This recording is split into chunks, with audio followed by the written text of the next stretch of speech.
O que de fato separa o que é vivo do que não é? Parece uma pergunta simples, mas a resposta é fascinante. Nessa análise, a gente vai mergulhar fundo na ciência para desvendar justamente essa questão, o verdadeiro código da vida. Olha só essa pergunta. Qual a diferença real entre uma pedra e um coelho? Parece até pergunta de criança, né? Mas é aí que tá. Ela nos leva direto para o coração da biologia. Porque, pensa bem, uma pedra, ela só existe. Já um coelho, ele vive. Só que para a ciência, viver precisa ser algo mais concreto, mais definido. Então, bora descobrir qual é essa diferença de verdade. Para responder isso, a biologia criou uma espécie de checklist. São 7 sinais da vida, uma lista universal. E não tem nada a ver com intuição não, é ciência pura. É uma lista de características que tudo que é vivo, desde uma bactéria minúscula até uma baleia azul gigante, tem em comum. E aqui está o pulo do gato. Para ser considerado vivo, um ser tem que marcar todos os itens dessa lista. Não adianta ter só um ou dois. É o pacote completo, sabe? Pega o vírus, por exemplo. Ele se reproduz, certo? Sim. Mas ele não consegue fazer isso sozinho, ele precisa invadir uma célula. Isso coloca ele numa espécie de limbo, uma zona cinzenta da biologia. Para a vida de verdade, todos os critérios têm que estar lá. Então que lista é essa? Vamos dar uma olhada. Primeiro, organização celular. Tudo que é vivo é feito de células. Ponto. Segundo, metabolismo. É como o ser vivo usa energia para se manter funcionando. Terceiro, homeostase. É a habilidade de manter o equilíbrio interno, tipo quando a gente sua para não superaquecer, sabe? Aí vem crescimento e desenvolvimento, claro, resposta ao ambiente, que é reagir ao que acontece em volta. Reprodução, fundamental para continuar a espécie. E por último, mas super importante, hereditariedade e evolução. É a capacidade de passar as características para os filhos, o que com o tempo leva à evolução. Essa citação aqui é perfeita, resume tudo.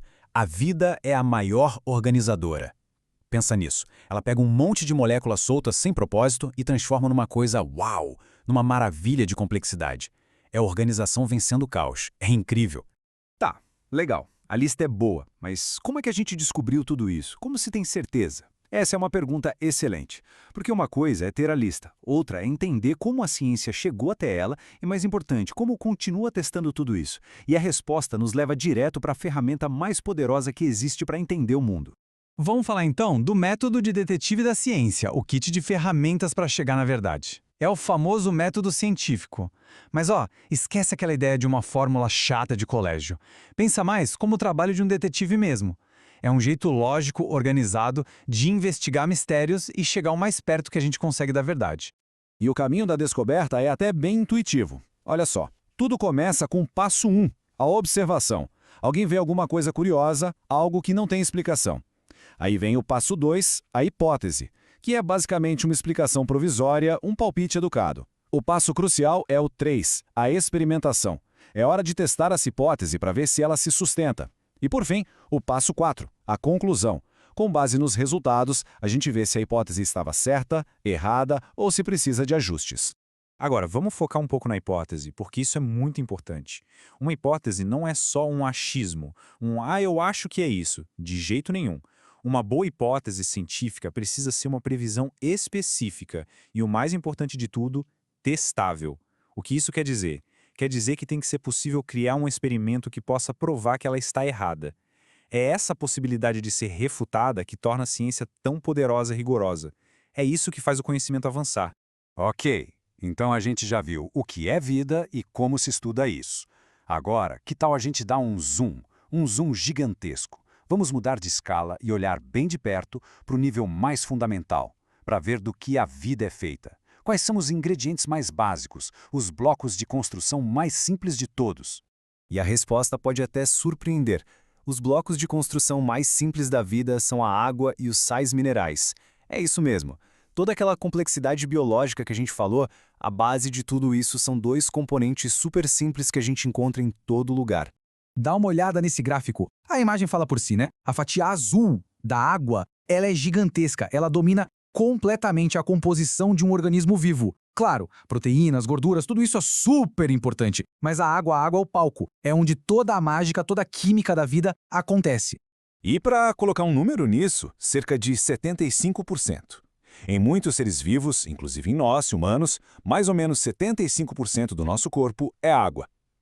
Pensando bem, a gente é basicamente um saco de água ambulante e pensante. Mas por que a água é tão especial assim? Bom, tem duas razões principais aqui. Primeiro, ela é conhecida como o solvente universal. Isso significa que um monte de coisa se dissolve nela, e isso é fundamental para que as reações químicas que mantêm a gente vivo aconteçam dentro das nossas células. Segundo, ela tem uma alta capacidade térmica. Traduzindo, ela ajuda a manter a nossa temperatura estável, protegendo o corpo de esquentar ou esfriar rápido demais.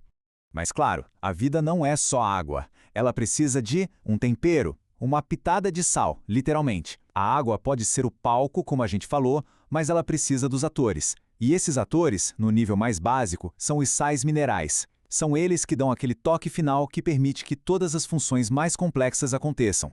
Olha só essa tabela com alguns exemplos que são vitais. O cálcio, a gente sempre pensa em ossos fortes e tá certo, mas ele também é essencial para qualquer movimento, para a contração dos músculos. O ferro, que está no nosso sangue, é o motoboy do oxigênio, ele que entrega o oxigênio para todo o corpo. E o sódio e o potássio, sem eles, não haveria pensamento nem sensação.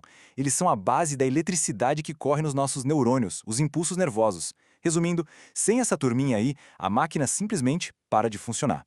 E com isso, a gente fecha o ciclo. Fomos de um conceito gigante, uma pergunta filosófica quase, o que é vida, passamos pela lista de regras que a define, pelo método de investigação da ciência e descemos até os ingredientes mais simples de todos, água e sais. Essa é, em resumo, a história da vida. E para fechar, fica aqui uma provocação para a gente pensar. Se agora a gente conhece os sinais da vida e os ingredientes básicos dela, o que falta para a gente encontrar vida fora da Terra? A busca por vida em outros planetas fica muito mais direcionada, né? Os cientistas procuram por água líquida, por certos compostos químicos, mas a grande pergunta é, será que essa receita que a gente conhece aqui na Terra é a única que existe? Será que a vida em outro lugar seguiria as mesmas regras? Fica aí a reflexão.